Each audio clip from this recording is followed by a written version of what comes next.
बमना खेड़ा में चोरी विवाद गहराया, पुलिस की भूमिका पर उठे सवाल। हरदोई जिले के पुलिस थाना क्षेत्र बघौली के अंतर्गत ग्राम सभा बमना खेड़ा में बीते दिनों हुई डीएपी खाद और आटे की चोरी को लेकर मामला गहरा गया है। पुलिस की कार्यप्रणाली पर भी यहाँ सवाल उठने लगे हैं। पीड़ित के द्वारा 3 लोगों के खिलाफ शिकायत दी गई थी।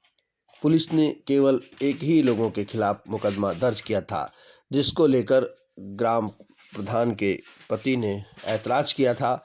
और यही नहीं, जब वह पुलिस थाने गए तो उनसे पुलिस ने बड़े रौब में बात की, जिसको लेकर वो काफ़ी परेशान हुए और उन्होंने घर आकर ये निर्णय लिया कि अब वह अपनी पत्नी को जो प्रधान पद है उससे वो इस्तीफा दिला देंगे।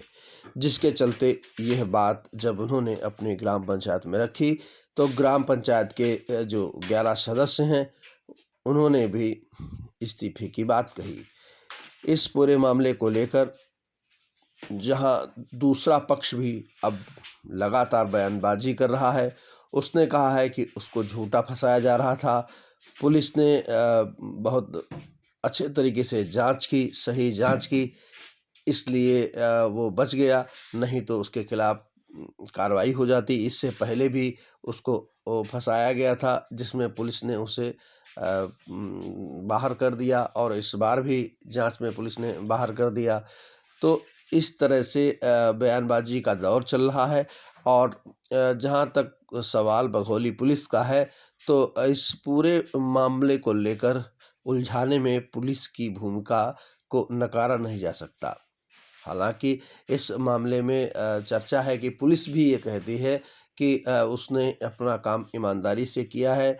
और अब चूंकि सवाल दर सवाल उठ रहे हैं, वैसे तो ऐसे मामले और ऐसी घटनाएं आए दिन होती रहती हैं, लेकिन इस घटना को लेकर लगातार तरह तरह से बयानबाजी भी हो रही है। और इस घटना को लेकर अब हर कोई बड़ा ही दिलचस्प तरीके से इसके अपडेट जानना चाह रहा है कि आखिर फिर बमना खेड़ा प्रकरण में क्या हुआ। दरअसल बात यह है कि जो वहाँ बमना खेड़ा के जो प्रधान पति हैं, वो काफ़ी समय से प्रधान भी वहाँ रह चुके हैं और उनकी वहाँ पर अपनी लोकप्रियता है। अब उनके ही पारिवारिक भतीजे से जो उनका विवाद हुआ, तो उसको लेकर के तमाम तरह से लोग अपनी-अपनी नज़रिए से इस पूरे मामले को देख रहे हैं। लेकिन जिस तरह से पुलिस अपने आप को यहाँ पर स्टैंड कर रही है, जिस तरह से पुलिस इस पूरे मामले को देख रही है, कहीं न कहीं ये तो माना ही जाएगा कि पुलिस का जो नज़रिया है, जो पुलिस का यहाँ पर कर्तव्य है, वो कहीं न कहीं अपने मार्ग से पुलिस भटकी है। जबकि पुलिस का कहना है कि उसने काम बड़ा ईमानदारी से किया है, बड़ी संजीदगी से किया है। जब चूँकि एप्लीकेशन देने वाला कुछ भी दे देता है, लेकिन जब जाँच होती है तब पूरा मामला सामने आता है और उस सामने आने वाले जो मामला जो जाँच होती है, उसी के आधार पर कार्रवाई की जाती है। और इधर प्रधान के जो पति हैं वो काफ़ी आहत हैं और उन्होंने कह दिया है कि वो इस तरह से वो प्रधानी नहीं चला पाएँगे, क्योंकि जब गाँव की कोई समस्या होती है तो सर्वप्रथम अक्सर जो गाँव का व्यक्ति होता है वो अपने मुखिया के पास, प्रधान के पास जाता है और ऐसे में प्रधान उसकी सिफ़ारिश भी करता है, उससे संबंधित उसकी समस्या है, पीड़ा है, वो सही से उच्च अधिकारियों को अवगत कराता है। ख़ास तौर पर थाने के मामलों में लोग पहले अपने गाँव के जो सबसे ज़्यादा चलतुआ टाइप के लोग होते हैं, उनके पास जाता है। यहाँ भी कुछ ऐसा ही रहा होगा। और अब ये है कि इस तरह से कि उनका कहना है कि जिस तरह से पुलिस ने कह दिया कि तुम थाने नज़र नहीं आओगे, ये बात उनके दिल को छू गई कि वो आखिर प्रधान पति हैं और क्यों नहीं आ सकते हैं, हर कोई थाने आ सकता है।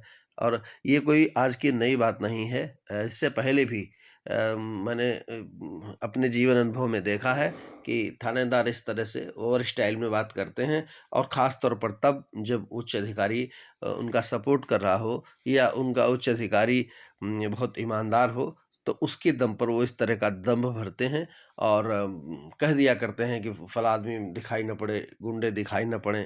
इस तरह से लोग कह दिया करते हैं कि जो दलाल टाइप के लोग हैं दिखाई न पड़े। ये एक उनकी भाषा होती है, और शायद जबकि इस बारे में पुलिस लगातार बता रही है कि इस तरह से उन्होंने नहीं कहा था। उन्होंने कहा था जब कोई मामला हो तो फ़ोन कर दिया करें और यहाँ आने की ज़रूरत नहीं है। अब मामला क्या है, अगर इस तरह से बात कही गई होती तो शायद उनके दिल को इतना नहीं लगती कि जितना वो अब आहत हैं। और दूसरी बात ये है कि एक तो सामाजिक होने के साथ उनका बेटा भी पीसीएस अफ़सर है, तो कहीं न कहीं इस बात को लेकर के भी उनको कष्ट हुआ होगा, और उनके बेटे को भी कष्ट हुआ होगा कि जो इस तरह का पुलिस ने व्यवहार किया। अब बात तो बहुत नॉर्मल सी थी कि चोरी की घटना हुई, 3 लोगों के नाम दिए गए, एक का नाम पुलिस ने एक को दोषी पाया, उसको उस पर कानूनी कार्रवाई कर दी, उसको जेल भेज दिया। लेकिन जिस तरह से इस मामले को लगातार तूल दिया जा रहा है, ये एक बड़ा मामला हो गया है, और अब इसको लेकर पूरे क्षेत्र की ही नहीं, जिले की निगाहें इस प्रकरण पर हैं।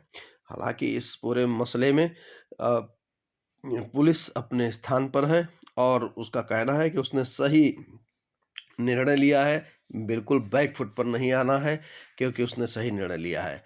और अब जो विपक्ष था जिस पर आरोप लगे थे, अब वो तरह-तरह की बयानबाज़ी कर रहा है, और इस पूरे प्रकरण को लेकर ऐसा लग रहा है कि बात बहुत छोटी थी, लेकिन बात लगातार बढ़ती जा रही है, और इस तरह से बात का बढ़ना बहुत अच्छा नहीं कहा जा सकता।